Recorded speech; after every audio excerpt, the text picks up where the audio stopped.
Bismillahirrahmanirrahim. Assalamualaikum warahmatullahi taala wabarakatuh.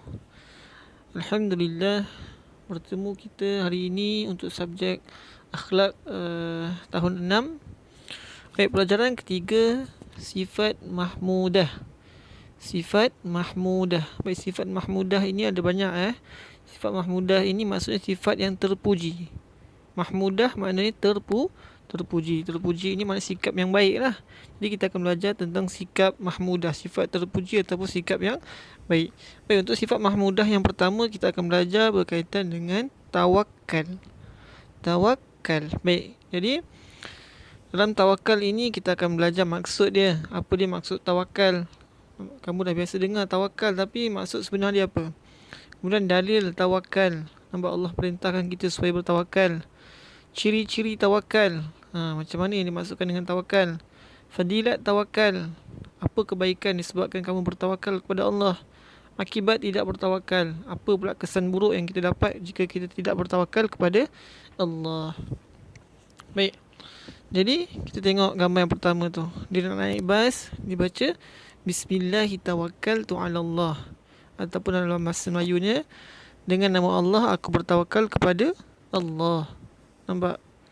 Tengok gambar dulu, nanti Ustaz akan terangkan. Naik bas, bertawakal kepada Allah. Baik, yang kedua, nampak gambar yang atas kali tu. Dia nak pergi sekolah, dia kunci rumah dia dengan mangga. Bertawakal kepada Allah supaya terhindar daripada musibah. Musibah ini makna perkara yang tak elok. Kita bertawakal kepada Allah untuk jauhkan kita daripada perkara yang tak elok. Gambar yang bawah tu, naik basikal pakai helmet. Nampak helmet keselamatan. Jadi tawakal ini secara bahasa mudahnya, kalau kamu tengok pada gambar ini semua, maknanya kita langkah berjaga-jaga, kita minta pertolongan daripada Allah supaya Allah jaga ataupun hindarkan kita daripada perkara-perkara yang tidak baik. Itu secara mudahnya. Baik, kita tengok pula gambar ni yang atas tu. Peperiksaan sedang dijalankan tu, nampak? Baik, serahkan kepada Allah Subhanahu wa ta'ala setelah berusaha disertai doa. Jawab periksa macam tu juga. Kita bertawakal kepada Allah. Baik, bawah tu doktor tu, baik, kita tengok bertawakal kepada Allah setelah berusaha dan berikhtiar. Ikhtiar ini maknanya kita dah cari jalan. Kita dah cuba cari jalan yang terbaik. Nampak? Jadi bertawakal kepada Allah juga setelah berusaha dan berikhtiar. Baik, untuk lebih faham kita tengok pula pengertian tawakal. Apa yang dimaksudkan dengan tawakal? Baik, tawakal ialah berserah diri kepada Allah setelah berusaha, berikhtiar dan berdoa, serta meyakini Allah Subhanahu wa ta'ala yang menentukan sesuatu. Baik, ini penting disebut tawakal, berserah diri kepada Allah. Semua kita serah kepada Allah Ta'ala. Tapi setelah kita berusaha, setelah kita berikhtiar, kita dah cari jalan, dan setelah kita dah berdoa. Nampak? Kita nak tawakal pada Allah, kita kena ada benda, kita kena ada usaha, ikhtiar dengan doa dulu. Nampak? Serta meyakini Allah yang menentukan sesuatu, dan kita percaya Allah yang tetapkan sesuatu. Itu maksud tawakal yang sebenarnya. Jadi kita serahkan kepada Allah. Kamu dah jawab periksa tadi, nampak? Macam contoh tadi, kamu dah jawab periksa. Sebelum periksa tu kamu dah baca buku, kamu dah belajar. Itu usaha Kamu dah cari jalan pergi tuition, nampak? Kemudian kamu jawab periksa dengan yang terbaik. Itu usaha kamu. Kamu jawab dengan yang terbaik. Apa yang kamu belajar semalam kamu jawab dalam peperiksaan, itu usaha. Kemudian lepas dah jawab periksa, kamu berdoa kepada Allah. Ya Allah, semoga aku berjaya dalam ujian ni. Nampak? Kamu berdoa. Jadi lepas dah usaha dan berdoa, barulah kamu bertawakal kepada Allah. Kamu serahkan kepada Allah. Maknanya Allah nak tentukan macam mana, itu Allah punya urusan. Jadi kita kena yakin pula dengan ketentuan Allah. Itu maksud tawakal. Baik, tengok yang bawah tu, kapal terbang tu. Bertawakal kepada Allah Subhanahu wa ta'ala supaya terhindar daripada musibah. Nampak nak naik kapal terbang, baca Bismillahirrahmanirrahim. Nampak? Kita dah usaha yang terbaik. Kita pakai tali pinggang, duduk elok-elok dalam kapal terbang. Kita serahkan segala-galanya kepada Allah Ta'ala. Tapi kena usaha dulu. Bukan kita pun, nampak, kita buat sesuatu, kita sendiri tak ikut langkah keselamatan. Naik motor contoh, tak pakai helmet. Nampak? Tak ada ikhtiar, tak ada usaha untuk selamatkan diri dia. Tak boleh. Untuk kita tawakal macam tu saja, tak boleh. Baik, dalil tawakal. Firman Allah Subhanahu Wa Taala. Baik, kita boleh baca sama-sama Ustaz. Baik. Bismillahirrahmanirrahim. Fa iza azamta fatawakkal 'ala Allah. Innallaha yuhibbul mutawakkilin. Surah Ali Imran ayat 159. Baik, maksudnya, maka apabila engkau telah berazam, maka bertawakallah kepada Allah. Sesungguhnya Allah menyukai orang yang bertawakal. Nampak? Jadi kalau nak buat sesuatu benda, kita diperintahkan oleh Allah untuk bertawakal. Sebab Allah suka pada orang yang bertawakal. Ustaz cakap tadi, bertawakal ni mana kita serahkan segala-galanya kepada Allah. Jadi bila kita serah kepada Allah, lepas kita dah usaha, kita dah berdoa, Allah cakap kena yakin pula dengan dia. Apa sahaja keputusan yang Allah bagi, kena redha, kena yakin Allah buat sesuatu itu ada hikmahnya. Nampak? Itu yang sebenar tawakal. Baik, ciri-ciri tawakal. Macam mana ciri-ciri tawakal yang sebenarnya? Baik, yang pertama, bersungguh-sungguh dalam melakukan pekerjaan. Sebelum kita bertawakal, kita kena bersungguh-sungguh dulu. Ustaz bagi contoh macam periksa tadi. Sebelum periksa, kamu kena bersungguh-sungguh lah dulu belajar. Kena baca buku, nampak, kena belajar, kena hafal dan sebagainya. Jawab periksa sungguh-sungguh. Kemudian baru kita bertawakal. Bukannya nak jawab periksa, tak nak baca buku, tidur. Nampak, dah sampai dewan peperiksaan, tak jawab periksa, kemudian terus keluar, saya bertawakal kepada Allah. Bismillahirrahmanirrahim. Jadi tawakal kamu itu tak betul. Sebab tawakal perlu ada usaha dulu, perlu ada doa. Nampak? Jadi tak ada usaha, tak ada doa, tak ada ikhtiar, tiba-tiba nak bertawakal. Jadi tawakal kamu tidak betul. Baik, kedua, berserah kepada Allah Subhanahu Wa Taala. Kita wajib berserah kepada Allah Subhanahu Wa Taala. Allah nak tentukan macam mana, lulus ke, gagal ke, A ke, B ke, C, itu semua kerja Allah. Allah lebih maha mengetahui apa yang terbaik untuk diri kita. Baik, mensyukuri segala apa yang diperolehi.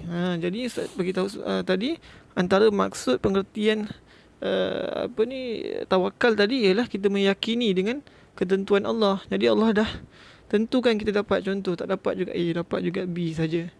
Nampak? Jadi kita bersyukur juga, alhamdulillah, ini yang terbaik untuk diri kita. Nampak, Allah nak tunjuk kepada kita ini yang terbaik. Baik, yang keempat, tidak mudah putus asa. Dah dapat keputusan, Allah tentukan macam tu, keputusan tu tak memihak kepada kamu. Kamu nak A, tiba-tiba tak dapat A. Dah usaha, dah ikhtiar, dah bertawakal, dah berdoa, tapi tak dapat apa yang kamu nak. Jangan putus asa. Tak boleh putus asa dengan rahmat Allah. Baik, kita tengok fadilat tawakal. Apa kebaikan yang kamu dapat disebabkan kamu bertawakal kepada Allah dengan sebenar-benar tawakal. Baik, pertama, mendapat rahmat Allah Subhanahu Wa Taala. Rahmat ini maknanya kasih sayang Allah. Kita buat sesuatu, kita harapkan Allah lindung kita. Nampak, nak pergi sekolah, jalan kaki, kamu bismillah, tawakal Allah, ya Allah lindungilah diri aku. Nampak, jadi Allah sukalah setiap perbuatan kita, kita minta Allah lindungi. Maknanya kita sentiasa mengingati Allah dalam kehidupan kita. Jadi Allah suka orang yang sentiasa mengingatinya. Jadi kita mendapat rahmat ataupun kasih sayang Allah. Baik, yang kedua, dikurniakan pahala. Sebab tawakal ini antara sifat yang terpuji, sifat yang baik. Jadi kalau kita buat perkara yang baik, Allah beri pahala. Kalau kita mengingati Allah, tawakal ini mengingati Allah juga ya. Jadi kita mendapat pahala. Pahala percuma saja kita bertawakal kepada Allah. Nak pergi sekolah, kita tolong kunci pintu rumah kita, kita tawakal, nampak, dapat pahala. Baik, yang ketiga, mempunyai jati diri. Maknanya orang yang bertawakal ini dia ada prinsip dalam kehidupan dia. Dia ada jati diri dan prinsip. Sebelum nak dapat sesuatu, perlukan usaha. Maknanya dia perlu bersungguh-sungguh. Nampak, jati diri dia kuat, bersungguh-sungguh, bangun malam, nampak, nak belajar betul-betul. Kemudian sanggup qiyamul lail malam-malam, nampak, berdoa kepada Allah. Kemudian serahkan segalanya kepada Allah. Jadi orang ini mempunyai jati diri yang sangat kuat. Baik, yang keempat, dikasihi Allah dan Rasulullah. Kalau tawakal ini antara sifat yang baik, Ustaz beritahu tadi, sifat yang terpuji. Jadi bila kita buat perkara yang terpuji, perkara yang baik, mestilah Allah dan Rasulullah akan suka dengan segala perbuatan kita. Jadi sebab itu kita akan sentiasa dikasihi Allah dan Rasulullah. Baik, yang kelima, mendapat ketenangan jiwa. Hati kita akan tenang. Sebab kita percaya apa yang Allah bagi itu semua yang terbaik untuk diri kita. Sebab kita dah bertawakal. Kita yakin apa saja keputusan yang Allah bagi pada kita, semua yang terbaik untuk kita. Jadi walaupun tak dapat apa yang kita nak, kita harapkan dapat keputusan yang baik, tiba-tiba tak dapat keputusan yang baik, maknanya Allah dah bagi kita sesuatu yang betul sebenarnya. Walaupun kita rasa apa ni saya tak dapat A, tapi Allah jaga kita, maknanya Allah bagi B yang terbaik untuk kita. Nampak? Kita berjalan dekat tepi jalan raya, tiba-tiba kita terjatuh. Nampak? Bukan saja Allah nak bagi kita jatuh, mungkin Allah nak jaga kita. Disebabkan kamu terjatuh itu, sepatutnya kalau kamu berjalan lagi, kereta akan langgar kamu. Tapi disebabkan kamu terjatuh, kamu terselamat daripada kena langgar dengan kereta.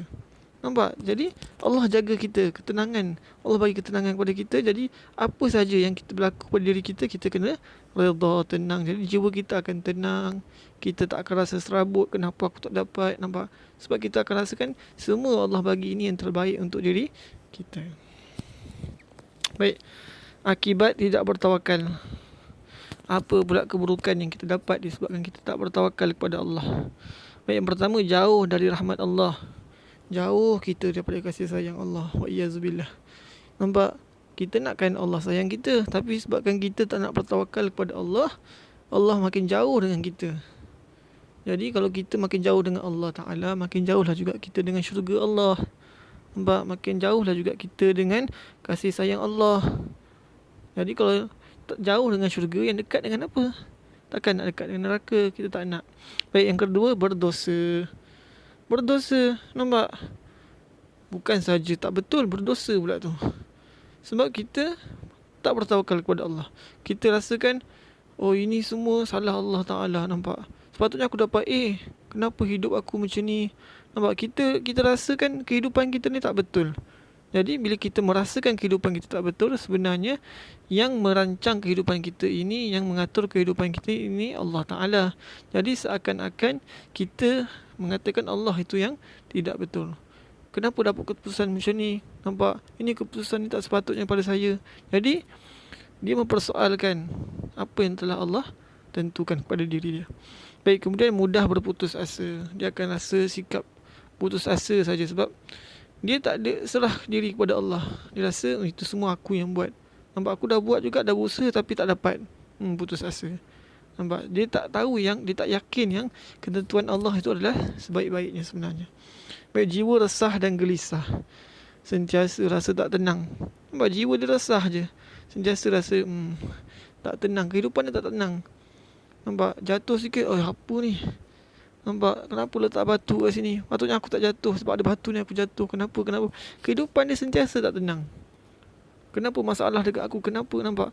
Jadi hidup dia sentiasa dalam keadaan serabut, tak tenang. Nampak? Yang kelima, dimurkai Allah. Maknanya Allah tak suka pada dia. Allah benci dia. Jadi kalau Allah tak suka pada kita, Allah benci kita, kamu rasa macam mana kehidupan kita? Kehidupan kita tanpa kasih sayang Allah, agaknya bahagia tak hidup kita? Takkan bahagia. Kita minta jauh supaya kita dilindungi oleh Allah daripada sifat-sifat yang tidak baik. Baik, cukup sekadar itu daripada Ustaz. Assalamualaikum warahmatullahi taala wabarakatuh.